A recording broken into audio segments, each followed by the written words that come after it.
is all necessary. I feel that 100%. By nature, artists isolate themselves because that's when they create their best work. This episode was for me. Yeah, it's like, I think that it was necessary because now I had to rely. I'm sorry. Whenever I hear that word naturally, it's like, bing. Can you pay attention to what's going on? Like, Yeah. Necessary with Tifani Sage. Are the cameras rolling? Because I have the great six. Horrible. Guys, thank you for coming again. I am your host, Tifani Sage, and this is It's All Necessary. Yes. This is a space where we're reminded every life experience, whether big or small, it's only to propel our growth. And so in that, it is all necessary. Without further ado, I would love to introduce my guest, Six. I really just want to be like SixSaidIt, but Six. And I just love how we were organically introduced. Yeah. Big up Abigail. Period. Hey. And I remember saying, I was like, God, I really want to have more artist friends. And I feel like the average person is just like, well, Tifani, you do music, so why don't you have that? But sometimes I feel music can be so isolating sometimes. 100%. I'll speak from my own experience where I'm just like, I'm in my own world, doing my own thing. I don't care what anyone else is doing. But then I look up and I'm like, where are my friends? Yeah, like where are your peers? Yeah. My peers. And so I feel this is just so divine how we like connected. Even our brunch. Yeah. I've been meaning to go back to that spot because I was shocked. Yeah, because it was so good. Yeah. It was so good. I think it's called H Cafe or something like that. Yeah. Big up Koreatown. But Right, when we got there, like I felt like there were so many people. Literally. And I was like, oh, this is a gem that I need to know about. Yeah, so yeah, thank you for taking me there. No problem at all. I want to like deep dive because, and it's crazy because our vibes don't feel like we haven't seen each other in a long time. It feels like I just saw you like, I don't know, 2 weeks ago. Literally. So I really peep that. And I remember like, okay, Six is one of those friends where we don't have to like water it every day, but we know. Yeah. We just know. I feel like that's how it is with artists in general because like I feel by nature artists isolate themselves because that's when they create their most, I guess their best work when they're have the quiet around them to focus on, you know, what they want to create. So then, like you said, sometimes you're like, okay, I created all this. And then you look up and you're like, oh, we're your peers. Exactly.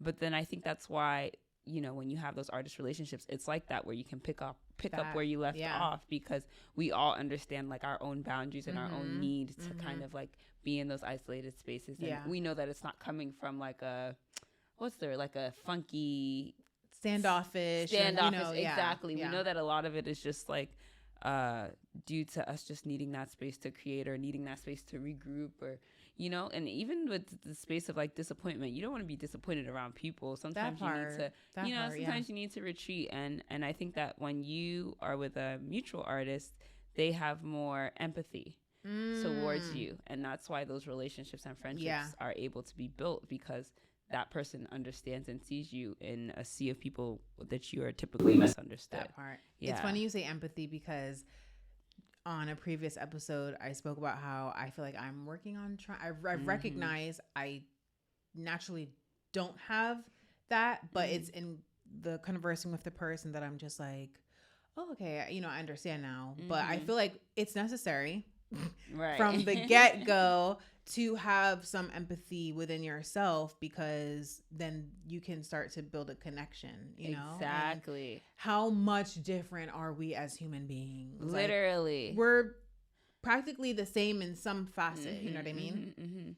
I feel like human emotion in the end, even though it presents differently in every person, the concept is still the same. Like people are still hurt by very similar things or at the end of the day, not rejection. Common themes that people don't necessarily like are rejection or feeling misunderstood or feeling neglected, and that can show up in like different ways for different people, or that could be defined in different ways for different people. Neglect. I feel like I could this is gonna be I already felt it when we started rolling. Yeah. I was just like, oh, I don't know where we're going to stumble at, but we're going to stumble somewhere. Yeah. And to me, nothing is off limits. So, and also in the same breath, if something does feel like, let me know. Because it's like, I don't want to create that kind of weird energy. Right. Yeah.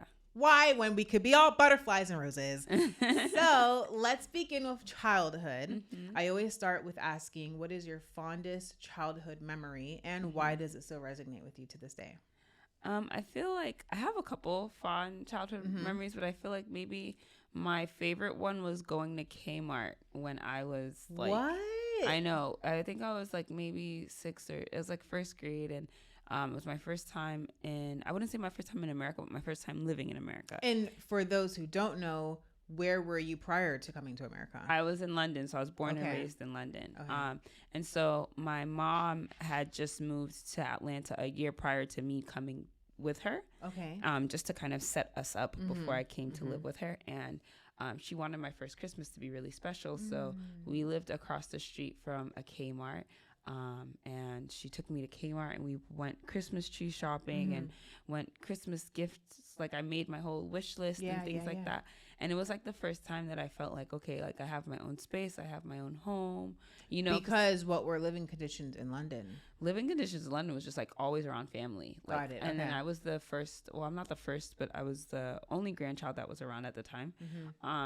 And with the exception of my other younger cousin, but she would be like with her mom, and sometimes she would be with us. So I was the youngest kid around a whole bunch of grown-ups. So everyone's kind of moving and hustling and bustling, and the priority isn't necessarily like kid activities.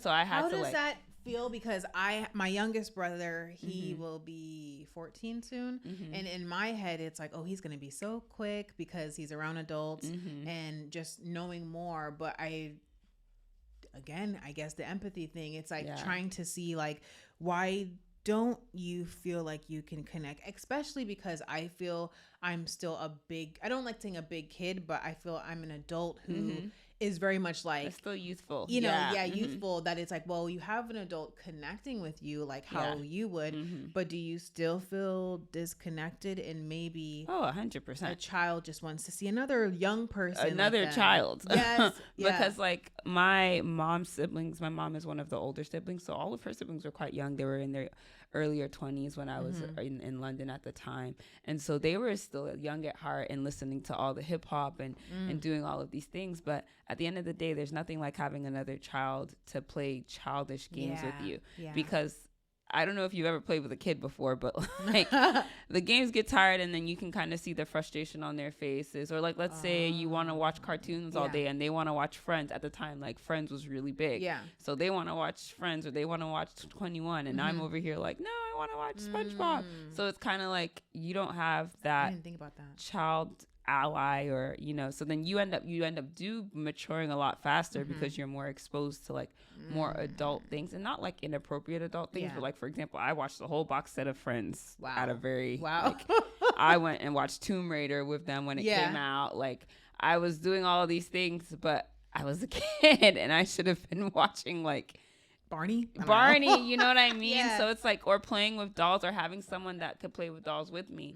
So that was kind of difficult. And I think that when I got to America, it was like, oh, I can finally explore like childhood, like being a child, if that makes sense. I'm sorry, I feel like we went on a detour, but I want to know the significance of the Kmart. I'm so sorry, because I didn't want that story to... So like Kmart for me, like I was saying, is that it just felt like I got to be like the kids that you see on Nickelodeon, like, finally having that, family dynamic where like, okay, my mom is pretending that Santa is still real, and we're going to get this, and I have this wish list that I actually might get all the things on my wish list, and I get to wear pajamas and wake up at, leave cookies for Santa. It was like very American, because I don't think in the UK, like, we hear about these traditions, but we watch them on television, but it's not necessarily, especially in an African household, it's not necessarily something that's upheld. Yeah. But when we moved to America, I felt like my mom was very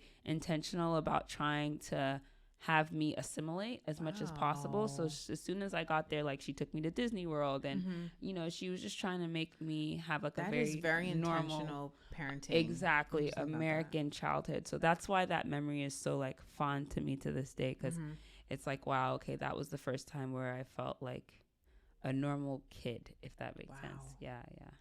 And how would you say your parents or your mother would describe you as a child? Both of them would say that I was very like outspoken. Yeah. And is that because, or I want to backtrack, what do you think made you outspoken? I think it's because like I just had all of these adults around. I don't know if you watch like on TikTok where you'll see like these kids that'll just say the most outrageous, darndest things. Like that was very much so me. I just wanted to garner the attention of all the adults all the time. I love that word, because I didn't really have anybody else to get attention from. Like I would go to school and then I'll come home and it would just be me. And then on the weekends I would see my cousins. So when I was around, I just wanted everyone to pay attention to me because they were all living their, like, they're in like their young 20s, early 30s. You know how we are now, living life and doing. So it's like they're hustling and bustling, and I just want like, look at pay attention to me. So I'll make up dances, I'll do acting shows, I'll play pretend, nail shop, whatever it took just to get people's attention. And so that kind of followed me throughout my childhood. But then the more that I would move, it kind of started slipping. Like the more I got into my adolescence, I would say me being outspoken kind of lessened, because then I started focusing more on fitting in. Like, whereas in the beginning as a child, I wanted to stand out all the time. As soon as like I started hitting my teenage years, I just wanted to fit in at that point. Yeah. I love how self-aware you were. Yeah. To even realize like the dwindling down of the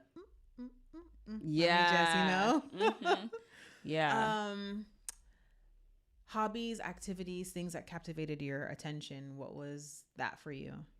Well, growing up, a lot of it was just school. So I didn't really get to pick up a lot of hobbies. Wow. Okay.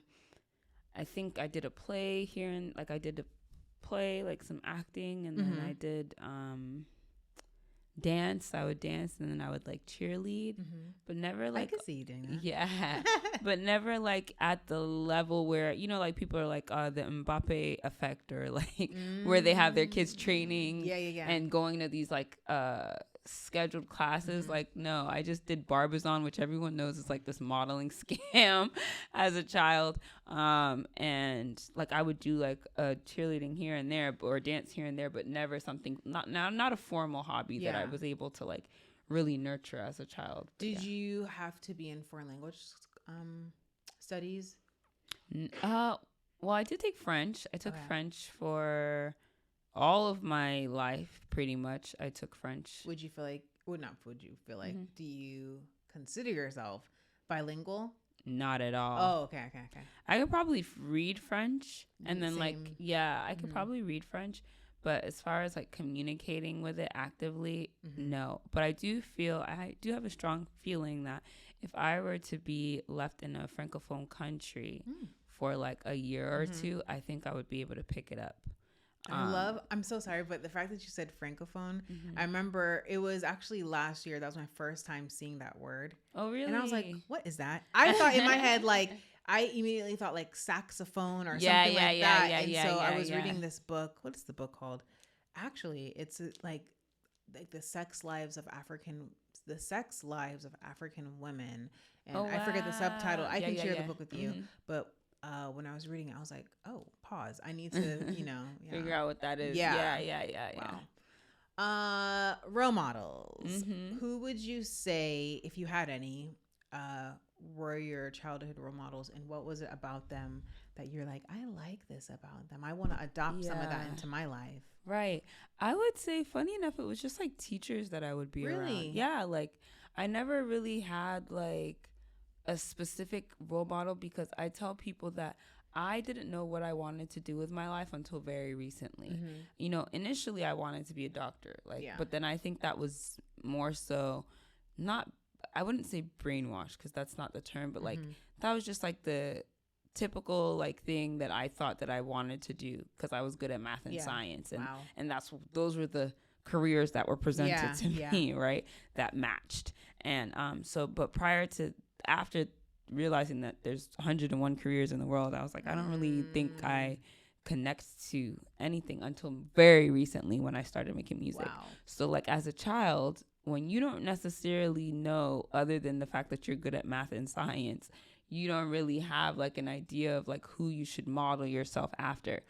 But I knew, girl, you came here to like, I feel like this episode was for me. Yeah, but it's like, it's true. Like when I was telling my friends the other day, I was like, dang, if I was a kid now, like I would be so blessed because I could see the many possibilities. Jesus. But like growing up, you're only like, we were very limited to what our parents told us and what our teachers told us. We only know what's presented to us, and exactly, no fault to the parentals around, but I kind of the same thing for them. They don't know what they don't know. Exactly. And also, if they may know, but then what's their mental belief like? If they feel like, oh, I see so and so doing that, but that's for them. Exactly. For me and my household, we're just gonna, you know what I mean? Yeah. Like a perfect example, not to like completely derail the conversation, but my mom's friend, it's so crazy to think of it now, but my mom's friend decided to like take a tech course in the early 2000s, like right around when just when tech started, like the rise of tech, right? Like in the 90s, early 2000s. And she like ended up being very, very successful. Wow. But she was one of the very few people that saw tech as a career space. Wow. So it's like, then even my mom went to school for tech for a little bit, but then she didn't really see, because there was no other example out there to see that tech would be the beast that it is today. Yeah. Whereas today you can put your kids in coding classes and camps and things like that. But then it was like, the people who were going into tech were people who didn't find anything fulfilling. They were in their late 20s or mid 30s, and then they went back to school to learn this new trade. Yeah. Right. So I think it's similar to, it's all about, it's all about representation. And if you don't have, back then we just didn't have that. All I had for representation, because at the time my mother was a teacher, my grandmother was a teacher. All I knew were teachers. I knew that I didn't want to be a teacher. All they can speak to as well. Exactly. So I knew I didn't want to be a teacher, but I think what I did was I admired the way that women carried themselves. So a lot of my role models were like, I loved my teachers who decorated their classes very well, or like were very creative. And like one of my teachers in elementary school, she did a whole like urban twist on the Sleeping Beauty play. Get out. Yeah, so we performed the Sleeping Beauty play, but it was like an urban, because we were an inner city school, so it was like more relatable to like the environment that we were in. Wow. So that was kind of cool to watch really quick, too. Let me hear how this went. Yeah, so it was like, I can't remember specifically what the script was, but for example, like she was, I don't know if you guys know like Mrs. Winters. I don't know if it's like a down south thing, but I guess it'll be in the equivalent of like an In-N-Out, I guess. Okay. I'm not quite sure, or like a Church's Chicken, but she like inserted like these like modern, the modern things that the kids could relate to into the story, or like even we had some of the songs were changed to more of like a hip hop kind of vibe. And the costumes and everything was like... Wait, and this was a play or... This is a play, yeah. So she like rewrote the whole Sleeping Beauty play to make it like more urban and more relatable, because we were, like I said, we were inner city school, a predominantly Black elementary school. And it was fun. It made it really fun for not only the kids, but also the parents, because, when you watch Sleeping Beauty, or when you're growing up and you see all of the princesses are like not your color. We didn't get Princess Tiana till I think I was in like college or high school or something. Yeah.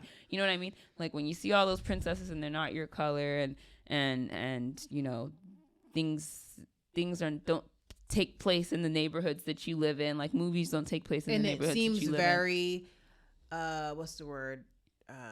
The opposite of realistic. My brain, sorry. Yeah, fantasy, and it's just even like I feel here, like when they say, like when they hear like king, queen, castle, it's just like what? But you go into Europe, it's very like, oh no, that's the king, that's the prince, that's the duchess of da da da. Exactly. You know? Yeah. So I think that she made it more real for us, and those were the kind of people that I admired. Or like my teacher, my third grade teacher, who taught me for the Black History Month. We used to have a Black History Month bowl, which was like a quiz bowl, right? And just seeing the unique ways that she helped us learn more about Black history, those were the women that I kind of looked up to, and how stern and like very, not stern, but very, what's the word? Strong, like sure. Yes. Okay. Like assertive is the word. Yeah. Like just seeing assertive Black women, growing up in Atlanta, and just seeing how they like, just carried themselves. I thought that was pretty cool to watch, for sure. I love that. When you said, I was just like, wow, that's so true. Representation. It made me think, because I feel there are some parts of me where I could totally put on blast on social media, or any public figure that specifically people of color, that it's like, I wonder sometimes, is it because of our own, we want to preserve and keep some things private, that it's like, no, I'm not going to blast all out in the media or whatever. This is this. But then I feel the other side of the coin is, but there's someone younger than you that who needs to see that. I feel that 100%. Because even with the way that I navigate my music, for example, when I first came out, a lot of people were telling me like, hey, you need to find a lane and you need to stick with it. You need to find your voice, or you need to find your sound, or what city are you gonna rep? You can't rep all three, or you have to pick one city and rock with that city until things pick up for you. But then I thought to myself, the reason why I struggled so much in my adolescence was because I didn't see anybody that was going through what I went through, which is like that feeling of, loss of self-identification because you're constantly moving, or your life feels unstable, right? And so you're just like stuck in this constant cycle of assimilation to the point where you lose yourself, and not realizing that all of these different places are part of you. Like all of these different spaces and all of these different people and cultures that you interact, they're all part of you. You're not an imposter for being able to fit into these spaces or participate in these cultures. Like all of these things are a part of you, and you can celebrate all parts of that. You know what I mean? And I feel like if I had understood that at a young age, I wouldn't have struggled so much trying to figure out who I was, because then I would have understood that all parts of me is who I am. That part. You know what I mean?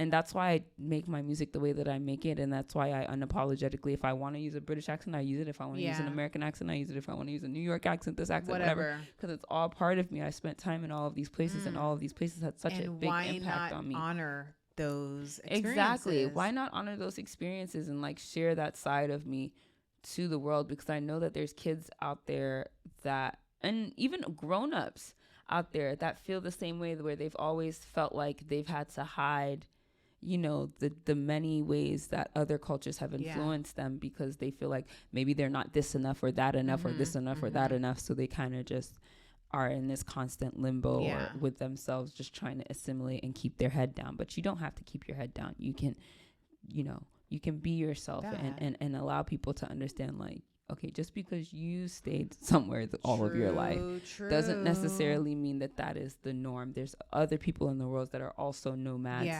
and that also have experienced things, more things. You are just like, I love it. I just feel like you're like a book that I don't want to say wants to be read, but you're a book where it's just like, come and read me. And it's like, okay, let me turn the pages. What would you tell 13-year-old Six? If I could go back, I would tell 13-year-old Six to just don't lose your confidence. Don't lose your confidence. Don't second guess who you are to be. Because when I was 13, I was in Nigeria at the time. And when I was in Nigeria, I feel like that's when I was the most confident, because in those spaces, I was in boarding school. So in boarding school, it's just like a cesspool of people from like different cultures, different places from all over the world and all over the different places in Nigeria that are all in this one space. So, and we were all, majority of us were Black. And so it wasn't a struggle of like, you didn't really have to assimilate. You just kind of just had to show up who you were. Wow. You know what I mean? So I think that's when I was the most confident because I didn't have to pretend to be any which way. I could just be myself. Yeah. And so that's when I participated the most in arts. That's when I participated the most in sports because I felt like I had that empowerment because I wasn't worried about every other thing. Like I wasn't worried about if my makeup was okay or if my skirt was short enough or anything. You know, I just was focused on that. And I wish that I was able to transfer that confidence into the later years of my adolescence because when I moved back to Atlanta, I felt like that was kind of lost because then I got into this big high school and it just now there's different things at play. I go to school in the South, so now there's race at play, there's class at play, there's misogyny at play. There's so many things at a young, and then at that, so that was like my first real introduction to the LGBTQAI community as well. So it was just like, it was almost like a big culture shock. Jesus, and it's just like, how the hell do I fit in this? Like, where do I fit? Is there space for me? Is there space for me? You know? And so when you start to feel like there's no space for you, that's when you start to lose a lot of confidence, you know, because it's just like that fear of rejection and what's the quickest way that I can find somewhere to fit. But yeah, I would exactly. I feel like if I could go back to my 13-year-old self, I would just tell her to, girl, just be yourself. Yeah, and it'll be okay. Very random, but I don't want to forget. Self-number. Oh, sorry, wrong finger. Do you read a lot? Yeah, I do actually. Cause I can feel it. Really? Yeah, I'm like, this is a reader. Thank you. We'll get to that. But with boarding school, was that your not your willingness, but your idea to go, or was that from your mom? It was my idea. Get out. Yeah, it's crazy because like at that age, a lot of kids were being sent to boarding school, and like at that point, I just wanted to leave, like, because I was being bullied in London at the time. Really? I was being bullied in year 7, which is like 6th grade. And my mom and my stepdad at the time were looking for private schools to put me, like all girl private schools, and in like Southeast London, like Dulwich, Southeast London. And I just felt like, dang, I gotta start all over and like fit into these. And then most of the schools are like predominantly white. And I was like, oh, I gotta do this all over again. Like, I don't know how I feel about this. And then my mom presented the idea to me like, hey, I went to boarding school when I was your age. Do you think that's something that you would want to be interested in? And I was like, oh yeah, sign me up. Let's let's wrap this up. Let's go. Like, I'm ready to go. Cause at that point, I just wanted to run away from London because I wasn't feeling supported in school. And then I would get home and no one was really paying attention to me because everyone had their own, like, again, I was growing up around adults. So everyone had their own things to do and everyone else was occupied. So I felt very neglected. So I felt like, you know what, let me go somewhere where I can, and then I watched Zoe 101. So I thought it was going to be like Zoe 101. So I was like, okay, let me go somewhere else where I can like create my own identity again and just be comfortable. And yeah, that's what I thought was going to happen. So it was definitely my idea. I was like, yeah, come on, let's pack it up. Awesome. Let me go. And I love too how it's like your mom had the boarding school experience, so she was able to speak to that. And I mean, I've never been, and I don't know anyone in my immediate family that has been, but I can only imagine how that equips a young child to, I guess, be more mature faster. Oh, 100%. You learn a lot of things. You meet a lot of people. I think the reason why I was so sold on it was because all of my aunts that I knew from my mom were friends that she met in boarding school. So at that point, when she wanted me to go to boarding school, I had not been to, like, I hadn't had a consistent friend throughout my life. All of my friends that were consistent were like my mom's friends' kids. Yeah. So like prior to that, like, I didn't have a consistent friend to follow me through elementary school. You know where you have that friend, your best friend. I didn't have that because I was constantly moving. So when my mom would tell me, like, oh yeah, do you know that me and auntie this and this went to boarding school together and we're still friends and now you're friends with their kids, it was like I was longing for that kind of like longevity of a friendship, or building the opportunity to build that like long-term friendships and things like that. So I was looking forward to that, and I think that boarding school definitely fostered that. And then when I look back, I was like, dang, I was only 12, like, you know, like I was only 12, like essentially living on my own, right? But learning how to wash, learning how to take care of your health, learning how, also juggling school, social life. Whoa. Yeah, it's a lot. I think maybe because like your experience sounds very unique because you wanted to go, but did you ever feel like the emotional connection between your mom might have wavered a bit because you were there? Yeah, funny enough, I feel like we ended up getting closer because I was there. I think prior to that, we weren't living together. So a lot of my childhood was like my mom trying to set things up for me to be with her, but then we had never gotten to a space where it was like a stable environment where it's like consistently stable, except for when I was in like Atlanta for like about 3 years. So when I went to boarding school, I felt like we ended up getting closer because she would always call the house mothers. She would try to visit as much as she could, or like every break that I had, I would go back to London and we would, because she at that point just wanted to spend as much time with me as possible because I would be in boarding school for 90% of the year. So like, yeah, I feel like our relationship grew closer at that point, and I understood her decisions more because I can kind of look at it from a different perspective. And so, yeah, no, I definitely believe that it helped our relationship versus hurting it. Would you send your child to boarding school? It's weird because, like, now in the age of social media and everything, I feel like it's very difficult to do that. I feel like when I went to boarding school, it was ideal because we didn't have social media. We didn't have, like, unlimited access of information. You know, we were very naive and very innocent. I was too. You know what I mean? Like, very naive and quite innocent to an extent, right? And we knew things, but not all of us acted on them. And the people, there's evil people at all stages of life. However, I feel like things were, you just had more control then. Whereas like now I feel like there's so many different factors that can completely skew a child's experience. You know what I mean? Whereas then it wasn't like, the things we would talk about were like jinns and like magical cats and Lady Koi Koi and crazy like mythical stories. Now they're probably thinking about TikTok dances and you know what I mean? Like their focus is not the same. Like their focus on sports is not the same. Their focus on art is not the same. And I feel like even with that, I mean, childhood is so important, and it's the foundation of everything within us. Exactly. I feel like once a child's attention is strayed, it's like, God help you.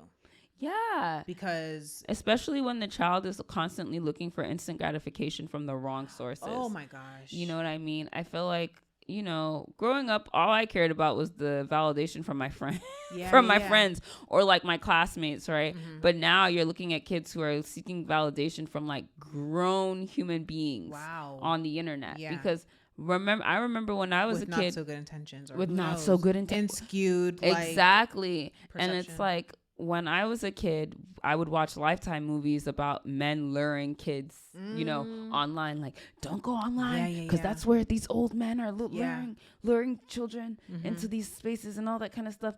And it's like, so we were never in a situation where you were interacting with adults online. Like that just wasn't normal. Yeah. Like even if you had a secret MySpace or a secret Facebook or a secret whatever, 9 times out of 10, the people who you were following, the people you were interacting were all people of your age group. Now you have like, I'm on Twitter and I'll see a 16-year-old is tweeting and I'm like 27. Yeah. Why are we talking about the same topics? Right. Why are we sharing the same information? Why do I have access? Why, if I wanted to send you a DM right now, I could. You know what I mean? I didn't even think about that. Was not like, it was not like that before. Like, I didn't think about that. I just never encountered grown individuals so easily. Yeah. And it was like a fearful thing then, whereas now it's like normal. You're hitting on something, because when you said like them being able to access it, access, and it's like, it just like in that quick second, it made me think of, imagine if we had access to things that are taboo, or having access to, I don't know, I don't think there's ever a thing as too much money, but too much money, having access to certain people, like you said, it's like, and as a child, back into it.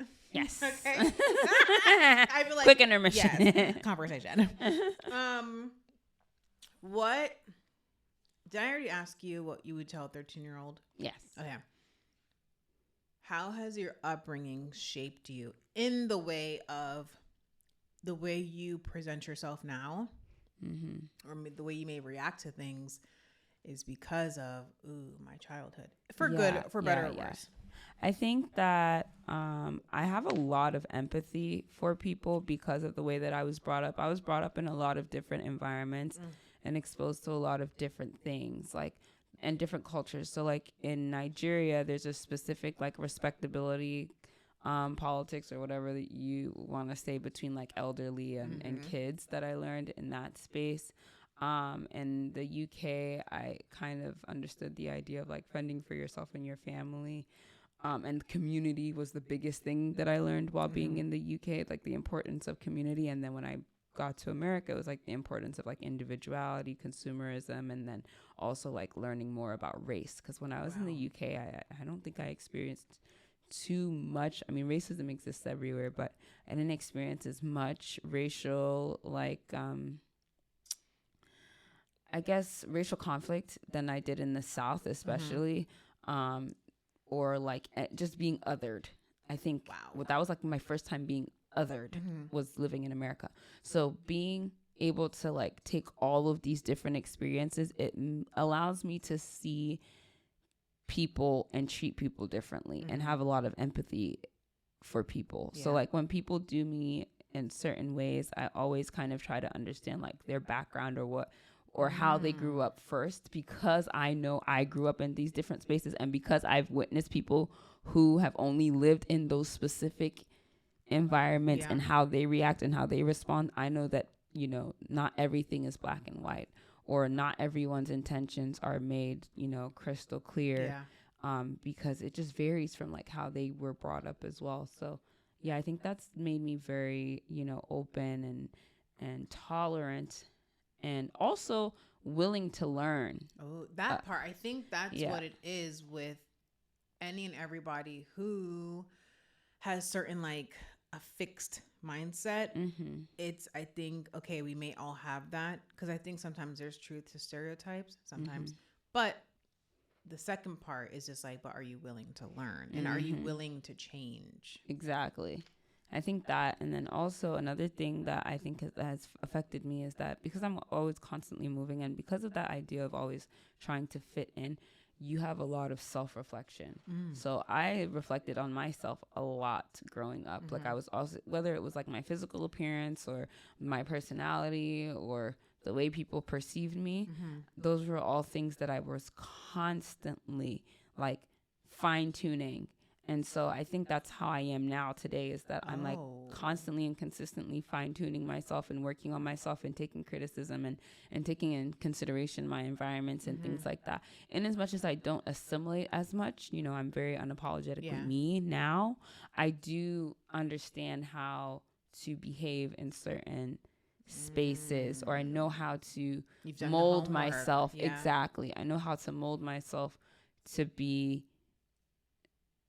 I hate the idea of saying that I'm like trying to be digestible, but like not that. I guess I just know how to show up. Yeah.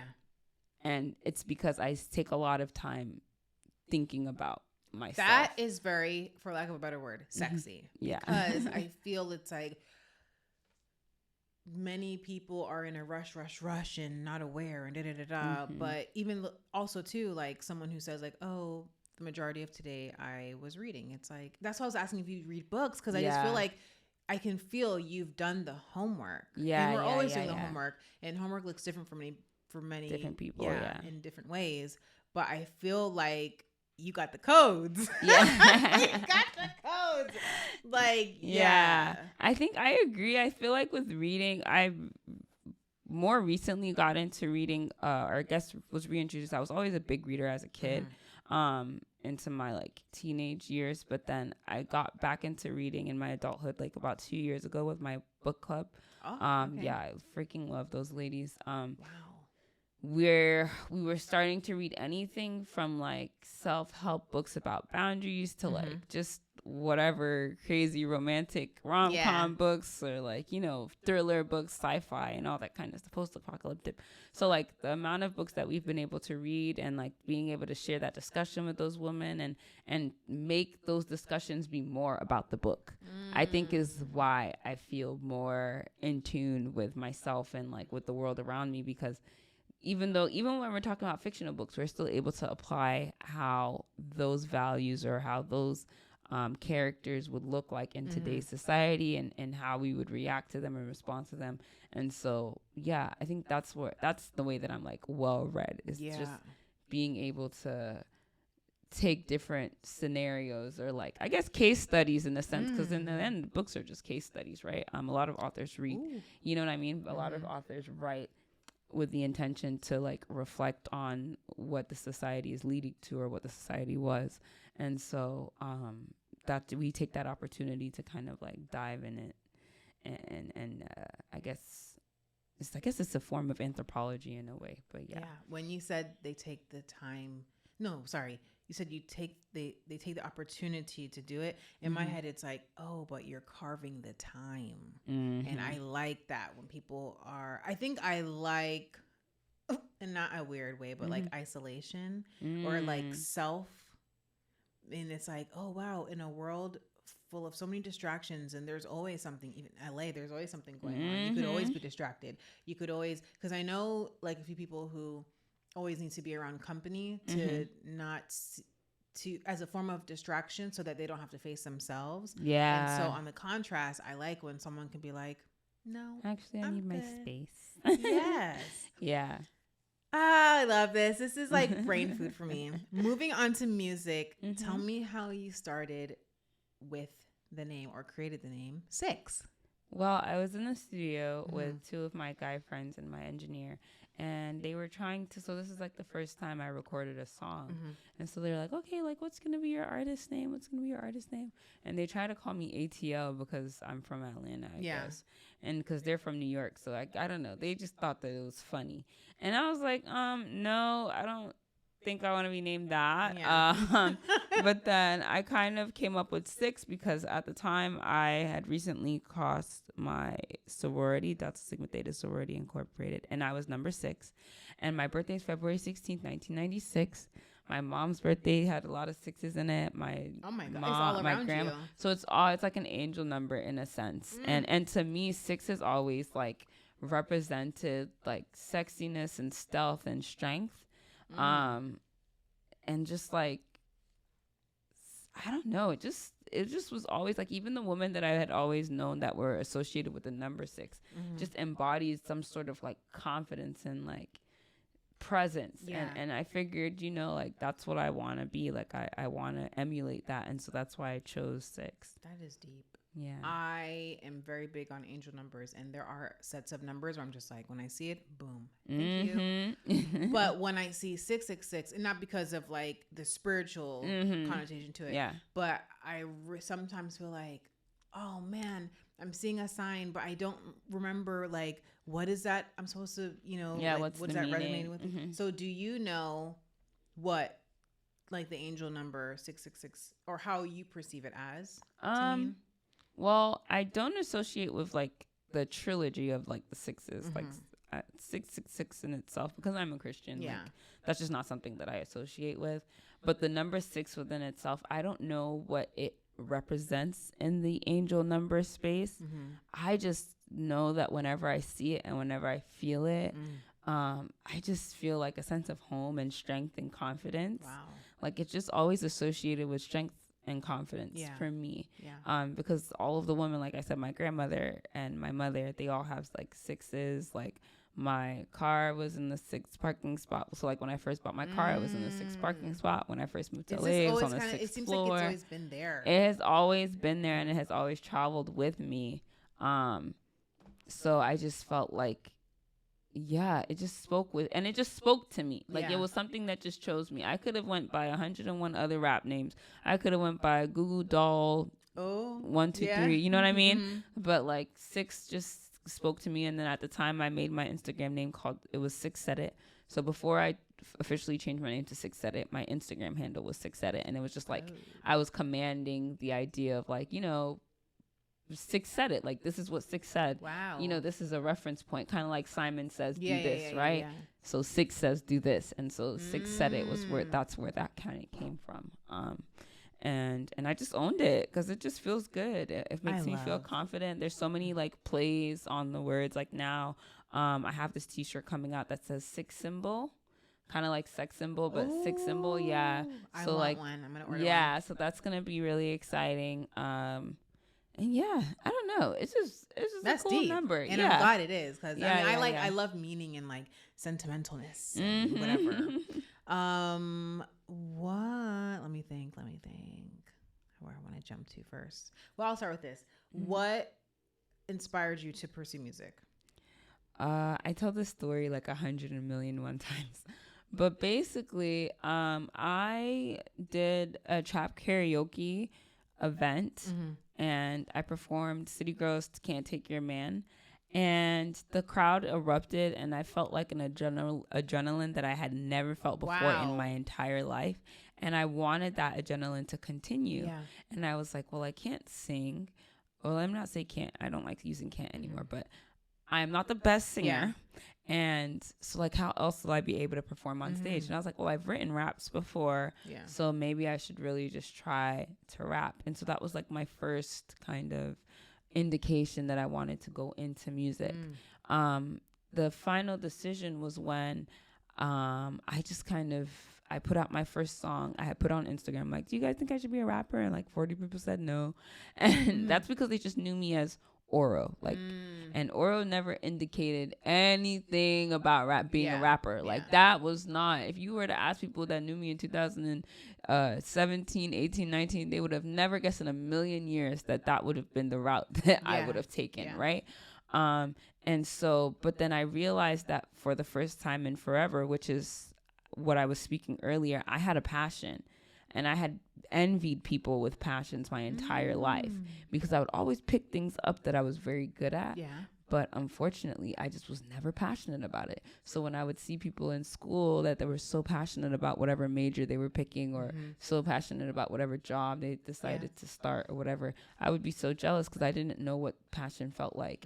And when I started to feel that passion behind me when I started to make music, it was an unfamiliar feeling, but then when I did feel it, it felt really good. That's when I was like, okay, this is something that I actually have to pursue, and I'm not allowed to give up on, you know. Wow. Because this is a feeling that I don't want to go away, and I don't know when that feeling is gonna come back. Yeah. So yeah. Oh. I just want to say, anyone who is a close friend of yours, consider yourself lucky because 6 is very special. I feel like I've never really used the term unicorn because I didn't grow up. My parents didn't use that and I didn't use it. But I do feel like you're a special person. Thank you so much. And it's just like protect her at all costs.